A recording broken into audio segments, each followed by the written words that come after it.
Hello everyone, welcome to our channel. जो भी इस channel पे नए हैं, चैनल को लाईक, शेअर अँड सबस्क्राईब करना है। मेरा नाम है फरहीन शेख आणि मी आज जो व्हिडिओ घेऊन आलेले आहे तर मराठीचा पेपर कसा प्रेझेंट करायचा किंवा मराठी पेपर प्रेझेंटेशनचा आजचा व्हिडिओ आहे। तर त्यामध्ये आपण 2-3 टॉपिक्स म्हणजे डिस्कस करूयात की how to write paper. Okay, हमें पेपर कैसे लिखना है, secret to score good mark in Marathi. Marathi में हमें कौन से पार्ट में ज्यादा से ज्यादा मार्क मिल सकते हैं, तो आउट ऑफ मार्क हमें मिल सकते हैं, वो हम देखेंगे। आणि टॉपर पेपर प्रेजेंटेशन, एक पेपर है जो बच्चे ने सॉल्व किया है, उसका कैसे उसने हैंड राइटिंग है या तो कैसे उसको लिखा है, वो एक मैं आज के वीडियो में आपको बताऊंगी। हाउ टू राइट पेपर, आपको पेपर कैसे लिखना है। तो इसमें हम 2 पॉइंट डिस्कस करते हैं कि हैंड राइटिंग और आंसर शीट के राइटिंग टिप्स। ओके, तो हैंड राइटिंग, तो राइटिंग मैटर करती है या नहीं करती है। तो यस, राइटिंग थोड़ी सी आपकी रीडेबल होना चाहिए। ओके, वाचनीय असं हस्ताक्षर तुमचं पाहिजे। ओके, आणि व्यवस्थित, आता इथं समास आहे पहा, व्यवस्थित समास, मार्जिन आखायचं आहे। इथं आपल्याला 2 म्हणजे अशा लाईन घ्यायच्या आहेत आणि इथं तुम्हाला एक पेन्सिलने इथून अशी लाईन घ्यावी लागेल, म्हणजे जेणेकरून तुमचं अक्षर असं प्रॉपर असं ह्याच्यामध्ये दिसेल। Okay, neat and clean letters, जो भी आप लिख रहे हो लेटर्स है जो भी, तो वो नीट एंड क्लीन दिखना चाहिए कि जो मतलब ट आहे तर ते ट व्यवस्थित लिहिलंय का, प व्यवस्थित लिहिलेलं आहे का वगैरे। तर प्रॉपर स्पेसिंग, हँडरायटिंग मध्ये थोडंसं गॅप, सगळीकडे प्रॉपर असं गॅप द्या, नाहीतर असं इथं एक असं लांब लांब असं काही करू नका। प्रॉपर स्पेसिंग चाहिए। मिनिमम कट एंड रफ, आप लिख रहे हो तो कम से कम गलतियां करो, आणि चुका झाल्या तरी त्याला असं रफ करू नका, फक्त अशी एक लाईन द्या। ओके, आणि नंतर no multiple colour pen. Okay, तर त्यामध्ये आपल्याला वेगवेगळ्या कलरचे किंवा 2-3 कलरचे पेन यूज करायचे नाही। फक्त एक तुम्ही ब्ल्यू पेन यूज करताय तर ब्ल्यूज पेन पूर्ण पेपरमध्ये यूज करा किंवा ब्लॅक। ओके, मल्टिपल कलर के पेन यूज करना नहीं है। आता आन्सर शीट रायटिंग टिप्स मध्ये प्रॉपर क्वेश्चन नंबर, तर जो पण तुम्ही प्रश्न लिहिलेला आहे किंवा त्याचं उत्तर जे लिहिलेलं आहे तर ते बरोबर प्रश्नाचा क्रमांक तिथं टाकणं आवश्यक आहे। जसं की हा क्वेश्चन म्हणजे प्रश्न क्रमांक 1 आहे, तर बरोबर त्याचं उत्तर ते बरोबर आहे का किंवा प्रश्नाचा क्रमांक बरोबर आहे का ते पाहणं आवश्यक आहे। ओके, एक क्वेश्चन म्हणजे 1 क्वेश्चन 1 पेज, म्हणजे एक प्रश्न एका पानावर लिहा। प्रत्येक नवीन प्रश्न नवीन पानावर घ्या, प्रत्येक नवीन विभाग नवीन पानावर घ्या।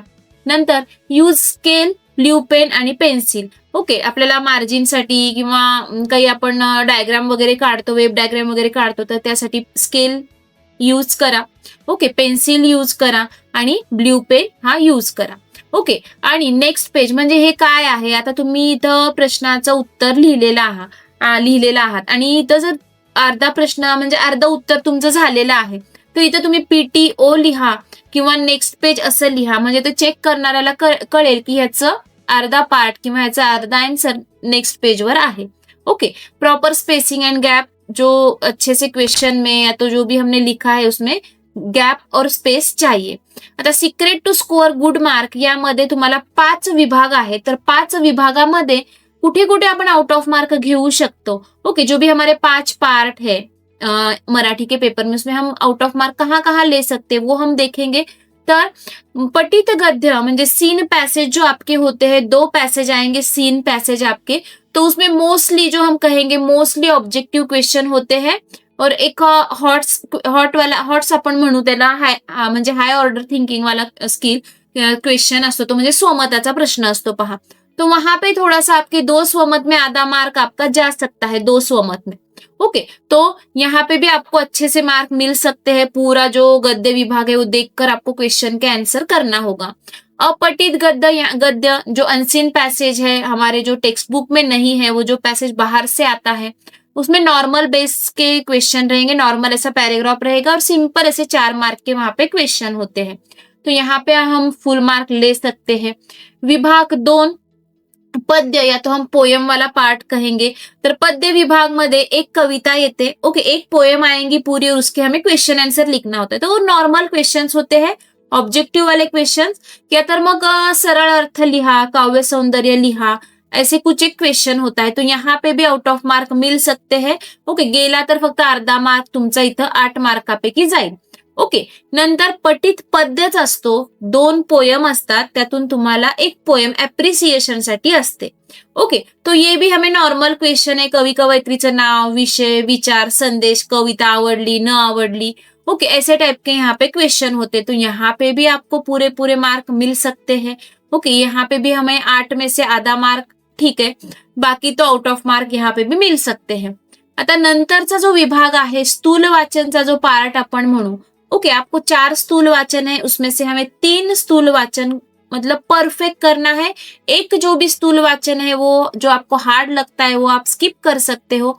तो 3 स्थूल वाचन में से 3 क्वेश्चन आएंगे, उसमें से 2 हमें अटेम्प्ट करना होता है. तो यहाँ पे भी जैसे कि पैसेज वगैरह कुछ होता नहीं है, डायरेक्ट हमें आंसर लिखना होता है, क्वेश्चन दिया जाता है और आंसर होता है. तो यहाँ पे भी आपको अच्छे से मार्क मिल सकते हैं, जसं की टिपा लिहा आहे, ओके, होमी भाबाची आहे किंवा व्युत्पत्ती कोशाचे कार्य वगैरह, ये जो क्वेश्चंस है यहाँ पे हमें आउट ऑफ मार्क मिल सकते हैं. विभाग 4 म्हणजे ग्रामर. ग्रामर मध्ये आपल्याला फुल आउट ऑफ मार्क भेटतात. ओके, ये आउट ऑफ मार्क मिलने वाला सेशन है ये ग्रामर का. ओके, 16 मार्क का, तो यहाँ पे भी हमें आउट ऑफ मार्क मिलेंगे. विभाग 5 पत्र आणि सारांश. पत्र आणि सारांश में से हमें पत्र अटेम्प्ट करना है, वो भी फॉर्मल लेटर हमें अटेम्प्ट करना है, यहाँ पे भी अच्छे मार्क मिलेंगे. जाहिरात, बातमी आणि कथा, यामध्ये जाहिरात कंपल्सरी आपको करना है और बातमी और कथा में से आपको जो भी आसान लगे वो आप कर सकते हो. फिर प्रसंग, आत्मकथन आणि वैचारिक, यामध्ये प्रसंग आणि आत्मकथन दोनों की तैयारी आपको अच्छे से रखनी है. ओके, और दोनों में से हमें एक अटेम्प्ट करना जरूरी है. ओके, नेक्स्ट आता नंतरचा जो आहे आपला एक पेपर आहे, पेपर प्रेझेंटेशन मी दाखवते की एका मुलीने सुंदर असा पेपर लिहिलेला आहे. हा जो पहला विभाग है गद्य विभाग है, पहा. ओके, इसमें जो भी क्वेश्चन पूछा है इसने वेब डायग्राम में जो भी क्वेश्चन पेपर में आता है उस तरीके से इसने यहाँ पे सॉल्व किया है. तो सेम ऐसे आप सॉल्व करते हो तो एक मतलब पेपरचं प्रेझेंटेशन पण छान दिसेल किंवा म्हणजे चेक करणाऱ्याला पण सोपं जाईल आणि दिसायलाही छान दिसेल. आणि काही नाही, पेन ने तुम्हें ये डायग्राम काढ़ू सकता. ओके, तो ये दोनों क्वेश्चन ऐसे वेब डायग्राम वाले आए थे, तो ये अच्छे से वेब डायग्राम बनाना है. फिर यहाँ पे एक अंडरलाइन मतलब एक एक लाइन आपको पेंसिल से बाद में आखिरी में हम यहाँ पे लाइन ले सकते हैं. ओके, देखो स्वमत वाला क्वेश्चन है, तो यहाँ पे अच्छे से स्वमत उसने लिखा है. ओके, और देखो हर एक का मतलब क्वेश्चन के बाद या तो एक पेपर के बाद उसने पीटीओ लिखा है, ये जरूरी है, ये थोड़ा सा लिखो. ओके, नेक्स्ट पेज है, देखो यहाँ पे दूसरा जो आपला सीन पॅसेज येतो त्यामध्ये सोनाली आणि रुपाली यांचे झोपण्यापूर्वी दंगा मस्ती वगैरे, तर ते तुम्ही असं लिहू शकता. 4 पॉइंट यामध्ये तुम्हाला लिहायचे होते, तर ते 4 पॉइंट. ओके, किंवा घटना कधी घडली, केव्हा घडली, देखो यहाँ पे भी उसने अच्छे से ब्रैकेट में लिखा है, जो क्वेश्चन पेपर पे आया है उस तरीके से उसने यहाँ पे लिखा है. ओके, बाद में है ये हमारा स्वमत. 2 स्वमत होते हैं, तो ये 2 स्वमत अच्छे से 2 पैसेज है, तो 3 पैसेज में आपको करना जरूरी है. अनसीन पैसेज जो 4 मार्क का होता है, देखो वहां पे भी वेब डायग्राम है, तो अच्छे से ऐसे वेब डायग्राम बनाइए, हैंडराइटिंग अच्छी करना है आपको. ओके, आणि प्रश्न क्रमांक वगैरे व्यवस्थित टाकून आपल्याला पेपर हा लिहायचा आहे.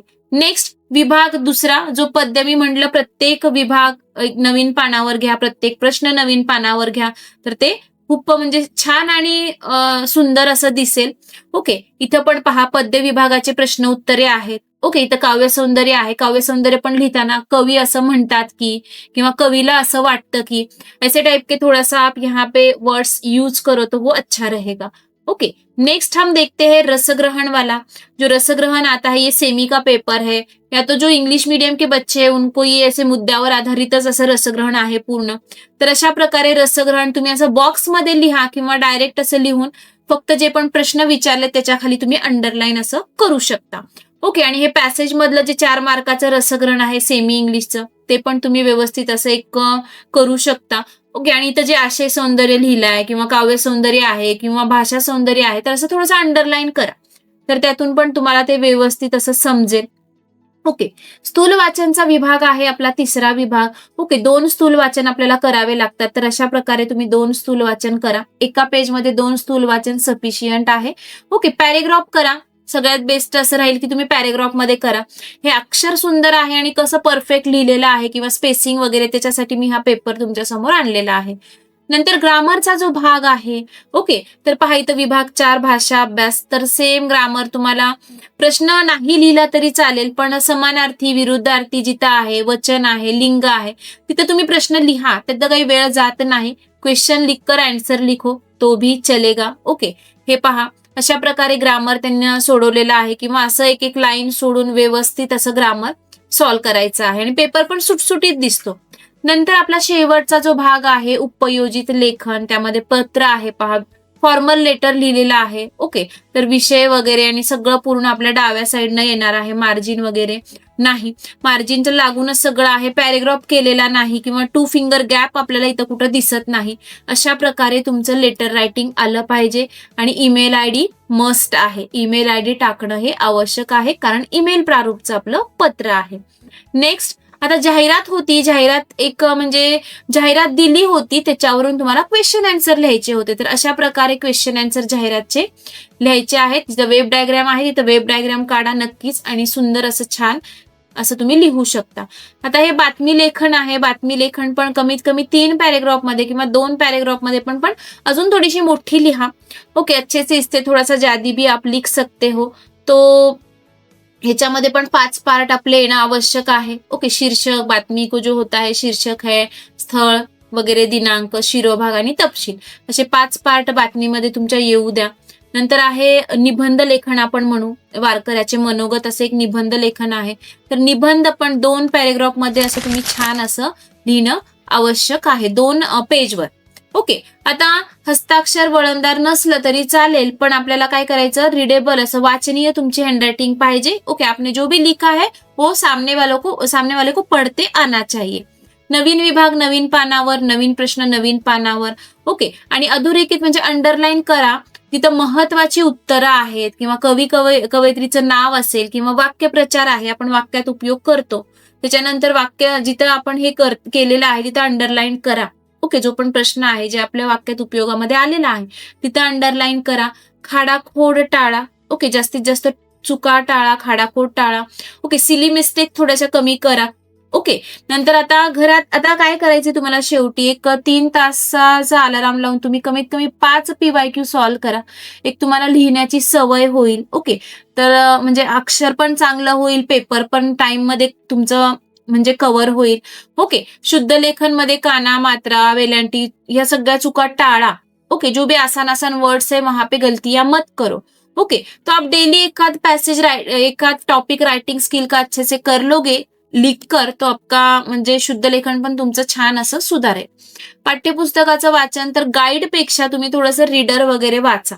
ओके, रीडर वाचलं की तुम्हाला त्यामध्ये स्वमत वगैरे लिहिता येईल. समजा कविता वाचा, कविता पाठ नसल्या तरी चालेल. पोयम आपके लर्न नहीं है फिर भी चलेगा, लेकिन वो पोयम में क्या है, या तो पोयम किसने लिखी है, ये सब चीजें हमें पता होना चाहिए. ओके, तो इस तरीके से आपको थोड़ा सा ध्यान देना है, तो आपको आउट ऑफ मार्क भी मिल सकते हैं, और पेपर भी इस तरीके से आप लिखोगे तो वहां पे भी आपको अच्छा खासा मतलब फायदा होगा, या तो मार्क अच्छे मिलेंगे. तर व्हिडिओ आवडला असेल तर नक्कीच व्हिडिओला लाईक करा, तुमच्या मित्रांमध्ये शेअर करा आणि चॅनलला सबस्क्राईब करायला विसरू नका. धन्यवाद.